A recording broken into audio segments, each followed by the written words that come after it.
వైసీపీలో జగన్మోహన్ రెడ్డి తర్వాత ఎవరు ఉన్నారు అని అంటే ఒక 4-5 పేర్లు, 5-6 పేర్లు వినిపిస్తాయి. అందులో పెద్దిరెడ్డి రామచంద్రారెడ్డి పేరు కూడా వినిపిస్తది. అంటే జగన్మోహన్ రెడ్డి తర్వాత ఆయన పేరు వినిపిస్తుందంటే ఆయన ఎంత పెద్దోళ్ళో అర్థమవుతుంది. కానీ ఆయన ఎందుకు ఎవరో కాళ్ళు పట్టుకున్నారంట అని వస్తుంది. ఎవరు కాళ్ళు పట్టుకున్నారు? ఎందుకు పట్టుకున్నారు ఆయన కాళ్ళు? సో మంత్రి పెద్దిరెడ్డి రామచంద్రారెడ్డికి ప్రత్యేకమైనటువంటి ఐడెంటిఫికేషన్ వైఎస్ఆర్ కాంగ్రెస్ పార్టీలో ఉంది. అంతేకాదు ఆయన పొలిటికల్గా ఏ విధంగా ఉంటాడు, ఎంత స్టెబన్గా ఉంటాడు, ఎంత స్ట్రాంగ్గా ఉంటారు అనే దానికి ఇటీవల కాలంలో జరిగినటువంటి కొన్ని సంఘటనలను మనం ఉదాహరించుకోవచ్చు. చంద్రబాబు నాయుడు చిత్తూరు వెళ్ళినప్పుడే చంద్రబాబు నాయుడు మీద హత్యాయత్న ప్రయత్నం వాళ్ళ అనుచరుల చేత చేయించారనేది ఆయన మీద ఉన్నటువంటి ప్రధానమైనటువంటి ఆరోపణ. కుప్పంలో చంద్రబాబు నాయుడిని ఓడిస్తానని చెప్పి ఛాలెంజ్ చేసినటువంటి పొంగనూరు పులి ఆయన వైఎస్ఆర్ కాంగ్రెస్ పార్టీ. తెలుగుదేశం వాళ్ళేమో పొంగనూరు పులి కాదు పిల్లి అంటారు ఆయన్ని. సరే అసలు ఏంది పెద్దిరెడ్డి రామచంద్రారెడ్డి, అసలు జగన్మోహన్ రెడ్డి కూడా ఆయన్ని కాదనలేని పరిస్థితి. ఆయన ఏదనుకుంటే అది చేయనిస్తాడు జగన్మోహన్ రెడ్డి కూడా. అంటే అంత పవర్ఫుల్ పెద్దిరెడ్డి రామచంద్రారెడ్డి. మొత్తం రాయలసీమ మొత్తం ఆయనే మానిటర్ చేస్తుంటాడు. కడప దాకా, చిత్తూరు నుంచి కడప దాకా ఆయనే మొత్తం మానిటర్ చేస్తుంటాడంటే వైఎస్ఆర్ కాంగ్రెస్ పార్టీలో ఎంత పవర్ఫుల్ అనేది మనం అర్థం చేసుకోవచ్చు. ప్రధానంగా పవర్ఫుల్గా ఉండేటువంటి వాళ్ళు, పవర్ పాయింట్స్గా ఉండేటువంటి వాళ్ళు మనం చూస్తే కనుక మనకు విజయసాయి రెడ్డి, సజ్జల రామకృష్ణారెడ్డి, తర్వాత పెద్దిరెడ్డి రామచంద్రారెడ్డి, వైవి సుబ్బారెడ్డి, వీళ్ళు కనిపిస్తుంటారు. ఇంతకుముందు వేమిరెడ్డి ప్రభాకర్ ఉండేవాళ్ళు, ఆయన తెలుగుదేశం పార్టీకి వెళ్ళిపోయారు. ఈ నలుగురు కనిపిస్తుంటారు. ఈ నలుగురిలో పెద్దిరెడ్డి రామచంద్రారెడ్డి అక్కడ రాయలసీమలో ఒక మూలస్తంభం, ఉత్తరాంధ్రలో వైవి సుబ్బారెడ్డి ఒక మూలస్తంభం, విజయసాయి రెడ్డి ఒక మూలస్తంభం, అలాగే మిథున్ రెడ్డి ఇక్కడ ఉత్తర కోస్తాలో ఉంటాడు. మిథున్ రెడ్డి అంటే పెద్దిరెడ్డి రామచంద్రారెడ్డి వాళ్ళ అబ్బాయి. సో కాబట్టి వీళ్ళందరూ పవర్ పాయింట్స్గా ఉన్నారు. ఇంత పవర్ పాయింట్స్, ఇంత హవా రాజకీయాల్లో కొనసాగిస్తున్నటువంటి పెద్దిరెడ్డి రామచంద్రారెడ్డి కాళ్ళు పట్టుకున్నాడు.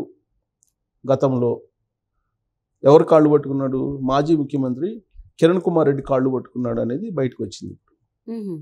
అసలు పొంగనూరులో అడుగు పెట్టాలంటే భయపడేటువంటి పరిస్థితి ఉన్నటువంటి అలాంటి సిచ్యువేషన్ క్రియేట్ చేసినటువంటి పెద్దిరెడ్డి రామచంద్రారెడ్డి కాళ్ళు పట్టుకోవటం ఏంటి అనొచ్చు. అసలు ఇటీవల కాలంలో మనకు ఉత్తరాంధ్ర నుంచి ఎస్సీలు సైకిల్ వేసుకొని చంద్రబాబు నాయుడు అరెస్టుకి నిరసనగా వెళ్తుంటే అక్కడ పెద్దిరెడ్డి రామచంద్రారెడ్డి కాన్స్టిట్యున్సీలో అసలు తెలుగుదేశం పార్టీ జెండా కనపడకూడదని చెప్పి వాళ్ళ బట్టలు ఓడదీసి తర్వాత తెలుగుదేశం పార్టీ జెండాలు ఓడబీకి వాళ్ళని కొట్టి పంపించారు. ఆ సందర్భంగా వాళ్ళ అన్న మాట ఏం తెలుసా, పెద్దిరెడ్డి రామచంద్రారెడ్డి కాన్స్టిట్యున్సీలో తెలుగుదేశం జెండా కట్టుకొని వచ్చేంత ధైర్యం మీకు ఎవరిచ్చారు అంట బండ బూతులు ఉపయోగించారు. అంటే పెద్దిరెడ్డి రామచంద్రారెడ్డి దాన్ని ఒక పాకిస్తాన్ లాగా క్రియేట్ చేశారు. అంత పవర్ఫుల్గా ఉన్న పెద్దిరెడ్డి రామచంద్రారెడ్డి కాళ్ళు పట్టుకున్నారంటే నమ్ముతామా? నమ్మి తీరాలంటున్నాడు కిరణ్ కుమార్ రెడ్డి. కావాలంటే ప్రమాణం చేద్దాం రండి, ఏ టెంపుల్కైనా రండి, వాళ్ళది కాణిపాకం దగ్గర ఉంటుంది, కాణిపాకం వస్తే మనం ప్రమాణం చేద్దాం, నువ్వు కాళ్ళు పట్టుకున్నావా లేదా అని చెప్పి అడిగారు. ఆయన ముఖ్యమంత్రిగా ఉన్నప్పుడు కిరణ్ కుమార్ రెడ్డి పెద్దిరెడ్డి రామచంద్రారెడ్డి అక్కడ ఆయన కాళ్ళు పట్టుకున్నాడు అని చెప్పి చెబుతున్నారు. అది కూడా ఎలా చెప్పారంటే ఆ రోజు రాత్రి పద్మావతి గెస్ట్ హౌస్లో బస చేసినప్పుడు అక్కడ చిత్తూరుకు సంబంధించి డిసిసి ప్రెసిడెంట్ పదవి కోసం వచ్చి కాళ్ళు పట్టుకున్నాడు అని చెప్పి చెబుతూ ఆ రాత్రి కాళ్ళు పట్టుకున్నారు. మళ్ళీ ముందు దాగి కాళ్ళు పట్టుకున్నానేమో అనుకుంటావేమో అని చెప్పి మళ్ళీ మరుసటి రోజు పొద్దున వచ్చి అదే మాట చెప్పాడంట. రాత్రి నేను ముందు దాగి కాళ్ళు పట్టుకున్నా అని చెప్పి నువ్వు అనుకుంటావేమో, కాదు నాకు సోయిండే నీ కాళ్ళు పట్టుకున్నాను అని చెప్పి మరుసటి రోజు ఉదయాన్నే వచ్చి మళ్ళా కాళ్ళు పట్టుకున్నాడంట. కాళ్ళు పట్టుకొని నా పరువు కాపాడు, డిసిసి ప్రెసిడెంట్ నాకు ఇవ్వు అని చెప్పి బతలాడుకున్నాడు. ఆ విషయాన్ని కిరణ్ కుమార్ రెడ్డి ఇప్పుడు బయట పెట్టారు. ఎందుకు బయట పెట్టాల్సి వచ్చింది? ఇలాంటివి కొన్ని బయట పెట్టరు చాలామంది. ఎందుకు బయట పెట్టాల్సి వచ్చింది అని అంటే కిరణ్ కుమార్ రెడ్డి ఇప్పుడు బీజేపీ తరఫు నుంచి రాజంపేట ఎంపీగా పోటీ చేస్తున్నారు. చిత్తూరు జిల్లాలో వాళ్ళకంటూ కిరణ్ కుమార్ రెడ్డి ఫ్యామిలీకి మొదటి నుంచి కూడా ఒక చరిత్ర ఉంది. ఆ ఫ్యామిలీకి, కిరణ్ కుమార్ రెడ్డి ఫ్యామిలీకి వాళ్ళ 4 ఫాదర్స్ టైం నుంచి ఆ రాజకీయాలు నడుపుతున్నారు. ప్రధానంగా చిత్తూరు జిల్లాలో రాజకీయం ఎవరెవరుతుందంటే చంద్రబాబు నాయుడుది, పెద్దిరెడ్డి రామచంద్రారెడ్డిది, కిరణ్ కుమార్ రెడ్డిది, రాజగోపాల్ నాయుడుది. తొలితరంలో రాజగోపాల్ నాయుడు, కిరణ్ కుమార్ రెడ్డి ఫాదరు వాళ్ళదే ఉండేది రాజకీయం. ఆ తర్వాత వీళ్ళందరూ వచ్చారు. సో పెద్దిరెడ్డి రామచంద్రారెడ్డి, చంద్రబాబు నాయుడు ఇద్దరు ఎస్వి యూనివర్సిటీ నుంచి విద్యార్థి రాజకీయాలు నడుపుతూ వచ్చారు. రాజశేఖర రెడ్డి బతికున్న రోజుల్లో కూడా పెద్దిరెడ్డి రామచంద్రారెడ్డికి ఏం ప్రాధాన్యత ఇవ్వలేదు. రాజశేఖర రెడ్డి చనిపోయిన తర్వాతే పెద్దిరెడ్డి రామచంద్రారెడ్డికి కొంత ప్రాధాన్యత ఇస్తూ వచ్చారు. అది కూడా కిరణ్ కుమార్ రెడ్డి కాళ్ళు పట్టుకుంటే. ఆ తర్వాత జగన్మోహన్ రెడ్డి వచ్చిన తర్వాత ఈయన మొత్తం ఆ మొత్తాన్ని రాజకీయం మొత్తాన్ని ఈయనే వెళ్తున్నాడు చిత్తూరు జిల్లాలో. లాస్ట్కి ఏ స్టేజ్కి వెళ్ళాడంటే కుప్పంలో నిన్ను ఓడిస్తాను చంద్రబాబు నాయుడు అనే పరిస్థితికి వచ్చారు. కుప్పంలో చంద్రబాబు నాయుడు ఓడిస్తాను సవాల్ చేస్తున్నటువంటి ఈ పెద్దిరెడ్డి రామచంద్రారెడ్డి గురించి చిత్తూరు జిల్లా ప్రజలు చెప్పేది ఏంటంటే, ఎప్పుడు కాళ్ళు పట్టుకుంటూ ఉంటారు, కాళ్ళు పట్టుకునే రాజకీయాలు చేశాడు ఈయన, అందరు కాళ్ళు పట్టుకునే రాజకీయం ఎదిగొచ్చాడని చెప్పి చెప్తూ ఉంటారు అక్కడ ఉండేటువంటి వాళ్ళు. దానికి ఉదాహరణగా ఏం చెప్తుంటారంటే, ఆదికేశవ నాయుడు తెలుగుదేశం పార్టీ ఎంపీగా ఉండేవాళ్ళు అప్పట్లో. ఈ ఆదికేశవ నాయుడు కాళ్ళు పట్టుకొని చంద్రబాబు నాయుడు చేత పనులు చేయించుకొని బతికాడు పెద్దిరెడ్డి రామచంద్రారెడ్డి, ఆ విధంగా ఎదిగొచ్చాడు అని చెప్పి అక్కడ చిత్తూరు జిల్లాలో ఉండేటువంటి వాళ్ళు ఆయన గురించి చెప్పుకున్నటువంటి మాటలు.